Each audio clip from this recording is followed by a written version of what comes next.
Good morning students. Online classes में आपका स्वागत है। अपने environmental education and sustainable development compulsory paper पढ़ रहे थे। उसमें अपने environmental issues in India discuss कर रहे थे, जिसमें अपने 4 पॉइंट डिस्कस कर लिए थे। आज अपने 5वां पॉइंट डिस्कस कर रहे हैं, हरित क्रांति एवं उसका पर्यावरण पर प्रभाव, green revolution and its impact on environment.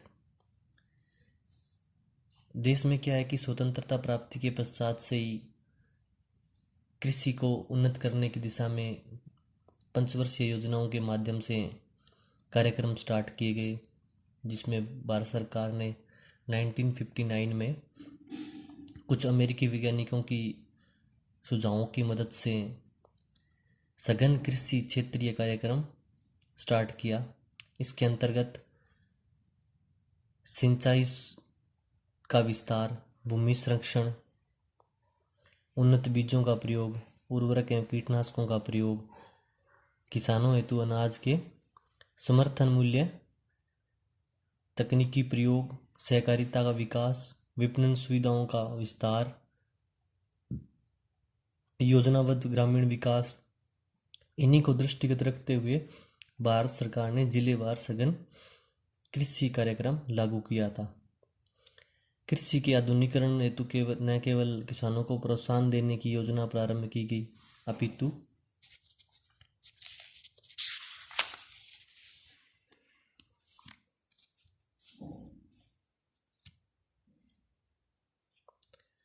उन्हें विभिन्न तकनीकों एवं आधुनिक प्रयोगों से परिचित कराया।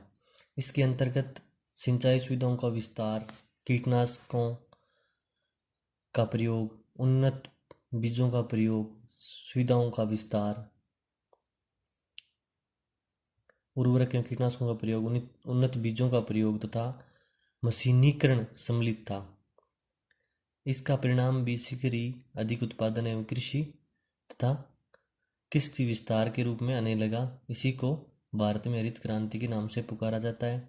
भारत में हरित क्रांति के जनक MS स्वामीनाथन और विश्व में हरित क्रांति के जनक नॉर्मन E बारलॉग थे। हरित क्रांति के अंतर्गत निम्नलिखित कृषि परिवर्तन आए। उसमें फर्स्ट है आपका रासायनिक उर्वरकों के प्रयोग में वृद्धि।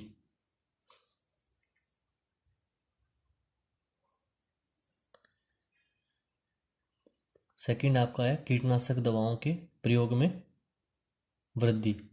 थर्ड आपका है उन्नत प्रकार के बीजों के प्रयोग में वृद्धि। फोर्थ है आपका पौध संरक्षण। फिफ्थ है आपका सिंचाई सुविधाओं का विस्तार। सिक्स्थ है उन्नत कृषि उपकरणों का प्रयोग। 7 है भूमि एवं मृदा संरक्षण एवं परीक्षण।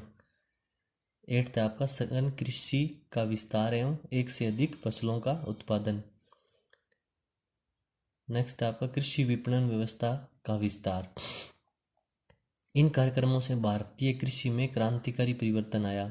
इसके फलस्वरूप खाद्यान्नों के उत्पादन में अच्छी वृद्धि हुई, किंतु इस वृद्धि के साथ ही इससे कतिपय पर्यावरणीय संबंधी समस्याओं का भी जन्म हुआ। हरित क्रांति से उद्भूत पर्यावरणीय समस्याओं में प्रमुख निम्नलिखित हैं।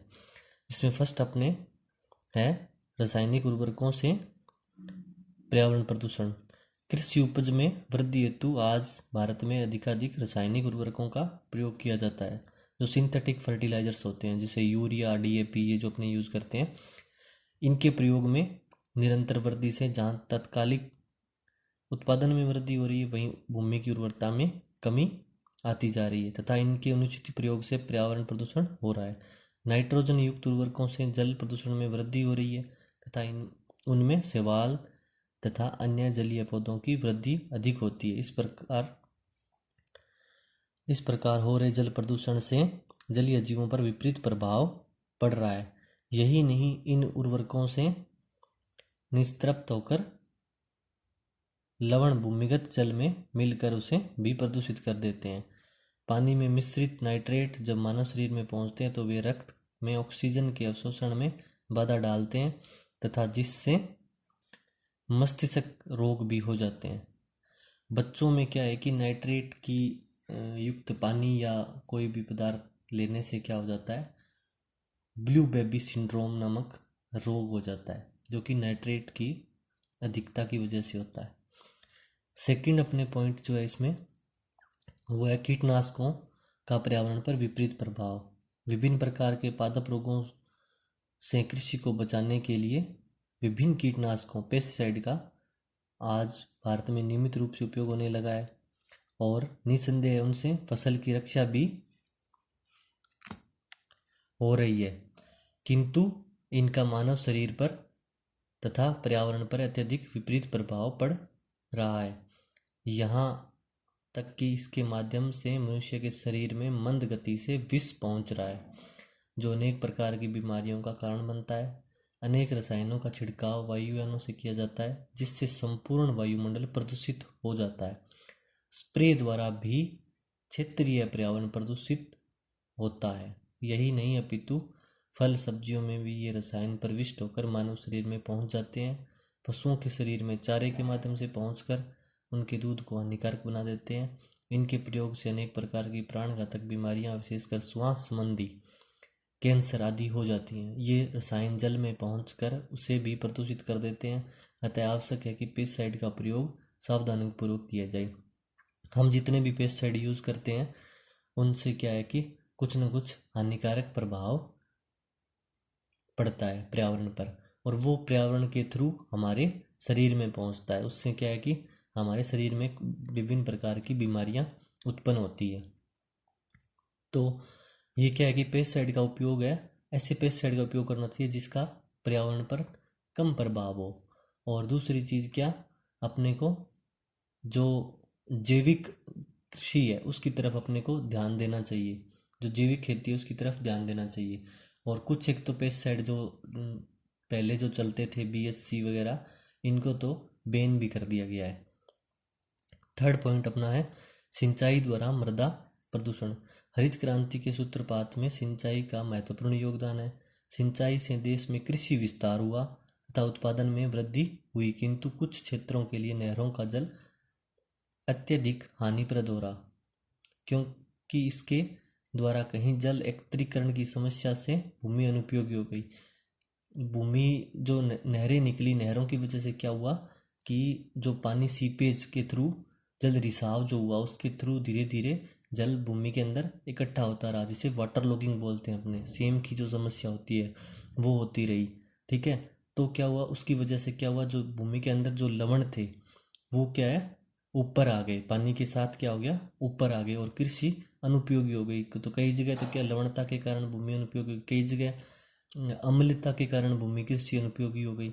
किसानों को लाभ के स्थान पर हानि अधिक हुई। नहरों के पानी का उचित उपयोग न कर पाने से पानी का जमाव हो जाता है। इस प्रकार भूमिगत रिसाव से भूमि के लवण ऊपरी सतह पर आ जाते हैं और संपूर्ण भूमि क्षार युक्त हो जाती है, यानी कि लवणीय हो जाती है, जिसमें बाद में क्या है कि कृषि अनुपयोगी हो जाती है, वहाँ पे खेती नहीं कर सकते हैं। फोर्थ पॉइंट अपना जो है सघन कृषि द्वारा मृदा उर्वरता में कमी। हरित क्रांति का मूल उद्देश्य सघन कृषि द्वारा कम से कम भूमि पर अधिक से अधिक फसल लेना रहा है। यही कारण है कि भूमि की उर्वरता में निरंतर कमी होती जा रही है। खादों के उचित उपयोग के अभाव में मृदा उर्वरता में कमी हो रही है। सघन कृषि के क्षेत्र में लोहा, मैग्नीज, जिंक, तांबा, बोरोन, मोलिब्डेनम जैसे तत्वों की कमी होती जा रही है। मृदा में जैविक अंश की भी कमी हो रही है।